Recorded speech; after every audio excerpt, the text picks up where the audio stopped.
Salut les aminches. Donc on est c'est 4 lèvres à presque du retard. Donc on est le samedi 27 mars 2021. Donc je commence par ma prière. J'ai encore faire une vidéo courte, hein, parce que de toute façon, vu que personne n'écoute, c'est juste pour m'entraîner, quoi. En espérant qu'un jour j'arrive à parler normalement comme font les autres mecs, hein. Donc voilà, donc je commence par ma prière, hein. Internet est grand et Google est son faux prophète. Protège mes vidéos de toute coupure intempestive. Et tant que tu es, renvoie l'empire américano-sioniste dans les chiottes de l'histoire. Voilà. Donc à propos, je vais parler un peu de moi. C'est vrai que je me suis rappelé le truc que j'ai au cerveau là, qui me fait des problèmes d'élocution, c'est alors ça n'a rien à voir avec la truc bovine, hein, c'est l'angiopathie pas spongiforme, hein, l'angiopathie normale, hein, pas spongiforme, hein. Donc donc je ne suis pas une vache folle, hein, encore. Voilà, donc c'était juste pour dire quoi. Donc je vais aller voir un neurologue en avril, hein, donc j'espère que c'est pas cancéreux parce que c'est vrai que sur internet tout est cancéreux, hein, tout envoie, tout conduit à Hitler, hein, c'est le point Godwin, et en même temps tout conduit au cancer, hein, c'est le point Rosemary, on pourrait dire. Voilà. Donc je vais faire un peu les actualités que j'ai notées, hein. Donc tout d'abord, je voulais parler du blog de Delcel là, sur les jeux indés, hein. Donc il y a deux mots, deux mots que je trouve marrants qu'ils utilisent, hein. Donc ils utilisent le mot rogue pour dire, je sais pas quoi, pour qualifier les jeux où tu peux mourir, je crois, hein. Rogue, apparemment, c'est ça. Donc c'est ça chez les nouveaux joueurs, quand tu peux mourir dans un jeu, c'est rogue, quoi. Ok. Donc je suppose que DZ doit être hyper rogue, quoi. Puis il y a aussi le mot, il emploie le mot biome. Normalement, c'est les animaux qui vivent dans les intestins et tout, les bactéries et tout, on appelle ça le biome, hein. Il appelle ça, je sais pas, pour dire quoi, l'univers ou je sais pas quoi. Donc c'est deux mots qui m'ont étonné quand je les ai entendus les employer, quand j'ai entendu les employer, hein. Voilà. Sinon aussi, je voulais pas parler de politique un peu. Donc à propos du canal de Suez qui est bloqué par le porte-conteneur japonais qui s'appelle l'Evergreen. Alors apparemment, enfin je veux dire, j'ai accusé la Chine disant que c'était la route de la soie. En fait, c'est peut-être simplement la situation économique qui est tellement pourrie que les mecs ils bloquent ce canal. Bon déjà, c'est quand même très douteux que ce soit juste un accident et tout, hein. Paraît que ça va durer des semaines et tout. Donc c'est juste parce que la situation économique est tellement pourrie qu'ils bloquent le canal pour réduire l'activité des échanges commerciaux, quoi. C'est la théorie, c'est pas les Chinois et la truc de la route de la soie et tout, c'est simplement les échanges commerciaux, quoi.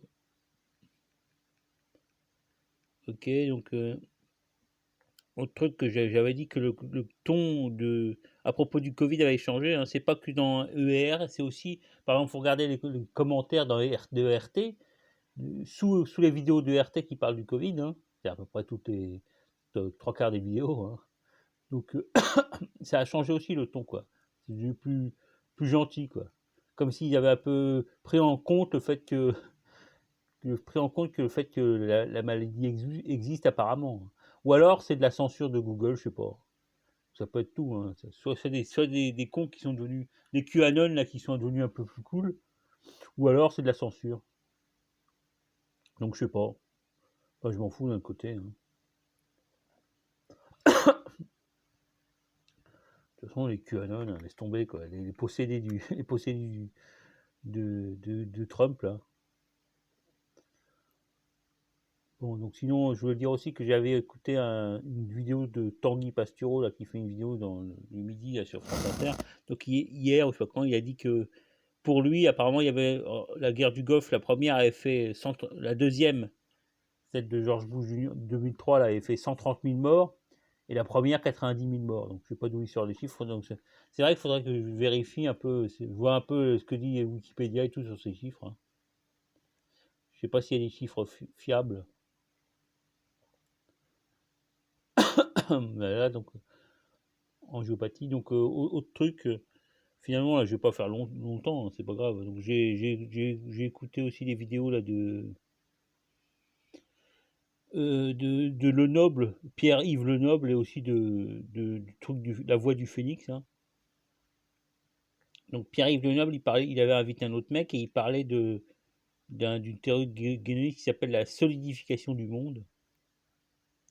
Alors c'est un peu, c'est comme si le monde avant était comme l'or naturel, il est manipulable quoi. Du coup je sais plus le mot là.